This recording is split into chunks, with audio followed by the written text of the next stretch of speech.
Every week, we're seeing new and undeniable climate events, evidence that accelerated climate change is here right now. But the world has just experienced the hottest January since records began. If we don't take action, the collapse of our civilizations and the extinction of much of the natural world is on the horizon.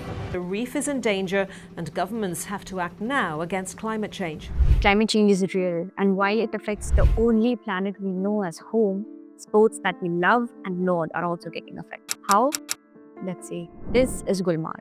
It is picturesque, its pristine beauty attracts countless visitors.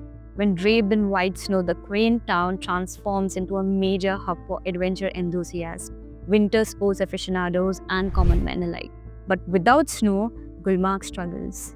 Everything and everyone associated with it struggles. Just last month, the Khelo India Winter Games, the flagship program for winter sports in India, was postponed due to lack of snow in Gulmarg, which will now take place from March 9th to 12th, the officials announced.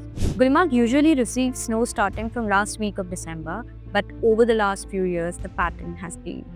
Even last year, the games, which were first scheduled for the first week of February, had to be postponed by almost 20 days because of lack of snow during the period. The entire Himalayan region has seen reduced snow cover in the recent years. The snow line on Mount Everest is depleting and there's lack of snow at lower levels. The winter in Himalayan region has been drier than usual, often contributing to wildfires like seen in Gandarbal 60 kilometers from Gulmarg last month.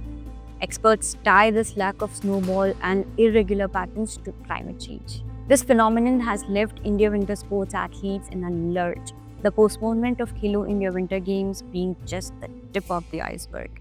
Even in normal winters, Indian winter athletes get about 2.5 months to practice and better their craft. Now with the climate change, even that's uncertain. While the top athletes and those with good financial backing and sponsors move to Europe or other Asian countries, countless others are left high and dry. India has competed in only 11 editions of the Winter Olympics with 16 different athletes representing the country. India's biggest contingent at the Games have been a grand total of 3 athletes recorded in 1988, 2010 and 2014. While the numbers seemed to be on an upward tick, it further fell down to just 2 athletes in 2018, and only a solitary athlete in Arif Khan at the previous edition in 2022 further highlights India's struggles. Rolf Trambo, the president of Winter Games Association of Jammu and Kashmir, in an exclusive conversation with the Brits, says he believes artificial snowmaking is the need of the hour. He further added, we need to think about alternatives. If we had those snow machines, we would not have to postpone the event. Researcher Dr. Daniel Scott, though, believes that while artificial snowmaking will continue to be a big aspect to preserve winter sports in the world of climate change, it certainly is not an idle option. He said the massive investment in snowmaking is no longer able to keep up with the record of warm winters that have occurred over the last 5 to 7 years. The situation has already spiraled out of control, as per Scott.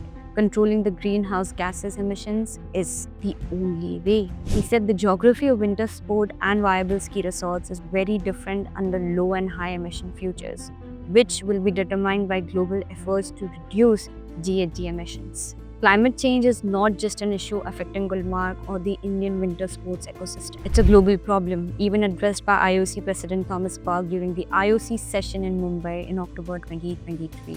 Trambo hopes that the general public will take necessary steps. He said we need to fix the environmental concerns. We need to think. The general people need to think. And with that, we need to do something before it's too late.